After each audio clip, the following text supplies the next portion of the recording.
Do you find that voice, that resistance to, "I don't wanna go do this today," is that the same voice or is it different than, when you do a 50-mile ultra marathon and you're at mile 40 and everything hurts and it's painful and it's telling you to quit? Is that the same voice, you think? To me, it's different, but I'm curious to hear your opinion. Interesting. I've always related to it as like the same thing. It just gets more real. Mm. It just gets louder because when I hit that upper 30-mile range on a 50-mile race, then it's like, oh yeah, you probably should stop. Like your knees aren't working or your heart rate is spiking and you're walking. It's time to tap out and go home. So what's harder for me in those moments is to like play off the physiological signs that my body is Mhm. screaming at me to say, we've pushed it. We ran by too many aid stations. You didn't eat, you didn't drink. So then I kind of like justify it with very real world scenarios. And that is like trying to keep me more safe. So I have to pull even deeper into the space of, yes, all of that's real. I hear you. It's valid, and we're not done yet. I have to be a little bit more like parental with it, a little bit more like validating instead of just dismissive or playful, because I don't want to laugh on my 40th mile. I maybe want to cry. I don't want to Yeah. laugh. Laughter, humor is like out of my body. There's no more energy to be humorous. I can't. What I learned in my first ultra, I was prepared for physical breakdowns. I was prepared for that voice, mental breakdowns. I was not prepared for like an emotional breakdown. And what I found out in my ultra is it's easy to be playful and jovial and dismiss and minimize things until you are at your wits' end and point of exhaustion. And when you have no more effort to deploy coping mechanisms, you are left with like the realness and rawness of like who you are and what your character is. And I wasn't ready for that. Man, I was ready for a nutritional breakdown. I was not ready for like old childhood stuff to show up of like, you're not worthy enough. I remember in my first ultra, I was, uh, I had, I hired Zach. Zach Bitter is an incredible coach. He worked with me on the nutrition. He worked with me on the training. I was so ready for this thing. And all of a sudden it came time for race day. And towards mile 7, I didn't want to drink. I didn't want to eat. Electrolyte, like mile 7, and I'm having a gut breakdown. Oh my God, this is not going to go well. And I didn't have anything from mile 7 to about mile 30. Like no water, no electrolytes. Oh my It gosh. wasn't like sipping water took so much willpower to go do. My body just rejected it. I was also doing a terrain that I was just grossly underprepared for, even though I tried preparing for it as possible.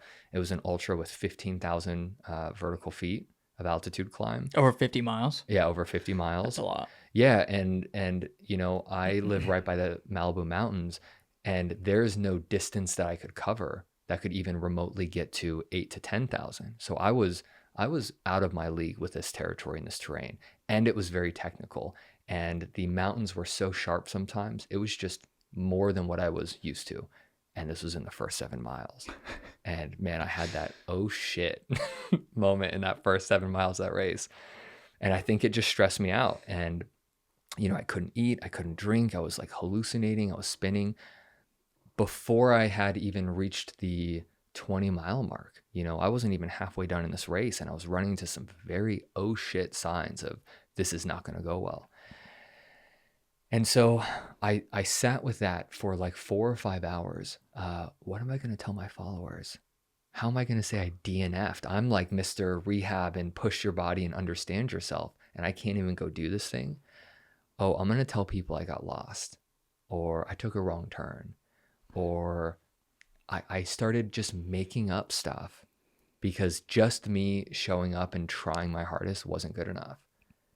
And then I started to think of, oh yeah, I remember that time with my parents, and oh, that happened when I was a kid, and oh, I guess I feel like I'm never good enough. And why am I out here? Am I trying to prove that I'm like that I can do this, or that other people think I'm now valuable because I can go do something hard? Why do I have to go push myself to this extreme to go be worthy of something, of love? man, I went through the trenches, and I'm on like mile 37 on my hands and knees, crying, dry heaving, and just it was not good. And I made a phone call to one of my friends because I didn't have the tools to deal with that. I was not prepared for that showing up. It was like no amount of therapy that I had been in was equipping me to deal with a breakdown of that magnitude. Man, I forgot who I was, dude. It was bad. And I remember so randomly having cell phone signal, just enough service. I probably could make one phone call. And I called my best friend at the time, who I knew. He's more of like on the David Goggins side of things, like, shut up, do it. Yeah. I don't care, do it. You know, and I called him and he's like, hey man, how's it going? I'm like, not good. I'm not gonna do it. And as I'm on the phone, I text my ride saying, pick me up on the next aid station. I'm tapping out. Oh my gosh. And he's just like, hey man, what'd you think this was gonna be fucking easy? You think you were just gonna stroll across the finish line? You knew this was gonna kill you. And now what are you gonna do about it? And I'm like, dude, I haven't ate, I haven't drank, I haven't done all these things. Like, I was validating every reason why I couldn't do this. And he just says, yes. And that's just the story you're telling yourself. None of it's real. You just are making it real. And I'm like, no. And he's like, no, shut up and go. I want you to run. Just finish. And dude, I brushed myself off, literally like stereotypical, dusted off my shoulders. Like I got back to my feet. I ran as fast as I could for as hard as I could for the next 13 miles. And I just silenced that voice for the first time. I just overpowered it and it worked well. And where I'm going with this is like, I didn't have the energy to be playful. I didn't have the energy to engage and dialogue with it. It was just a mind over matter. And that was the only thing that got me through that finish line. Dude, that just gave me chills. The whole time you were telling that story, that was so good. And that's why I love running so much, dude. Because where else can you get an experience like that? I mean, like psychedelics, maybe? I don't know. Like, yeah, and even then, like, you know, it's a thing that's happening to you. Like, you're not driving it, you know? So psychedelics have maybe taken me there, but not that deep and not that aware. I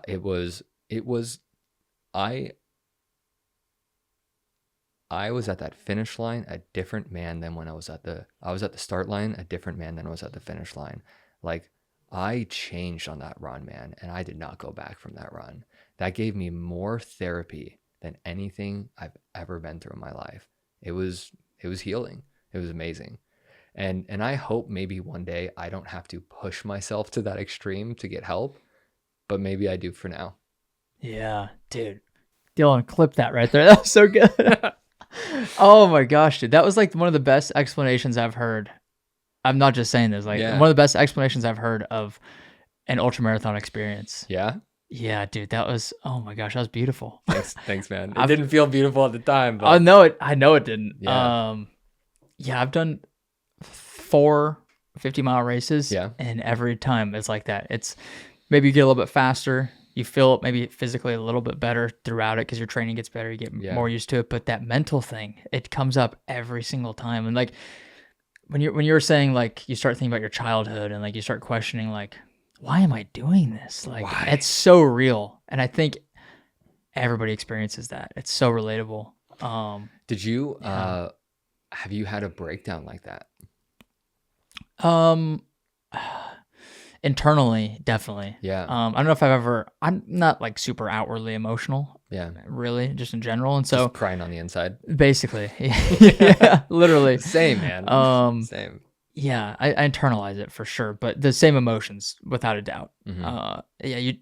When you start asking the why, that's where it gets real, and that's where it gets like powerful, I think. And that's where you know, at least to me, I almost look forward to that point in a race where I start asking myself, why the fuck am I out here? I could be at home with my, you just got engaged? Yeah. I could be at home with my a fiance. We could be having a great time, but I'm here right now punishingly doing something. And it goes full circle back to the mobility stuff, man. If you don't have a why, you're not going to make it through it. Yep. If you don't have a why, you're not going to show up every day.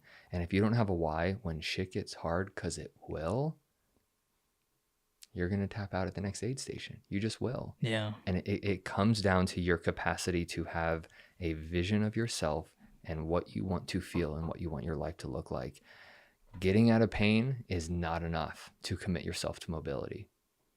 Because once you're out of pain, if that's your why, you're just going to stop. If your goal is to just run a marathon, which hell yeah, great. I think that's how it starts. What happens after that thing's done? We probably go back to the same lifestyle that was unfulfilling in the first place. We've got to be clear on like, what is our why? And that has to be greater than the task at hand today and the hard stuff, because that's what gets us through it. Did you find the answer to that why question when you were out there? You know, I knew when I looked at that race course profile, I remember breaking it down with Zach, and we were coming up with racing and training strategies for how to manage each section. I knew on that fourth and final climb at mile 37, I just knew there was my demon. I knew he was there. I knew I was going to run into him. And maybe I just created that, you know. I can be a dramatic guy, so I probably just, you know, foretold my own prophecy there. My why is because I only get to learn about myself in those moments of breakdown. That's it. And it's as much as I'm a huge advocate and supporter for therapy and mental health, all this stuff, dude, it's so great. But there is a difference between sitting in a chair and talking about problems and working through them on your own. And I think it takes both. For me, and running and long distance, I can only work on fortifying myself when I'm comfortable as good as possible. I can only breathe and do breath work and my calming movement practice. I can only kind of envision how to build character and becoming a tougher, more resilient man. But it's just theory. It's just me thinking about it. The only time to practice that is in those hard moments. And that's what ultra training is. It's not about the miles. It's not about the time. It's who am I when I want to quit? And that's the time to work on myself. What shows up? How do I parent myself? What memories and repressed emotions and trauma, like those are those moments where it comes out. And how I've learned to parent myself in those hard times has been more effective than anything I've done for mental health and character development and processing what happened to me as a kid. Like that's what gets me. That's what makes me feel like more of a complete man. It's what makes me live more in my heart. It's what makes me become a better father. I'm a better father after saying yes to really hard shit, period. My ability and my threshold for showing up for my 10-year-old son and the wildness of having a kid is better after I say yes to really hard things. And so my why is more of that. My why for doing mobility is because I get to learn about who I really am when I have no more energy to deflect with humor, when I've got no more energy to be in denial and pretend things. I just have to deal with the problem right now. And that only happens in those moments of breakdown. And I can actually voluntarily create those. So if I can create that, I can better manage the world coming at me. And it has less power. Because when you choose to put yourself in a position like that, what's somebody else going to do to you? Try. Like I do this on a daily basis. You don't have any power over me. I hurt my own feelings every day on these long runs. Like, what do you think you can do? You know, I notice like the haters and comments. I just stopped caring less. I bulletproofed my heart by going deep, and that's what running gave me. And so I now do self-care practice in one way, shape, or form every day so I can go to that place as many times as possible.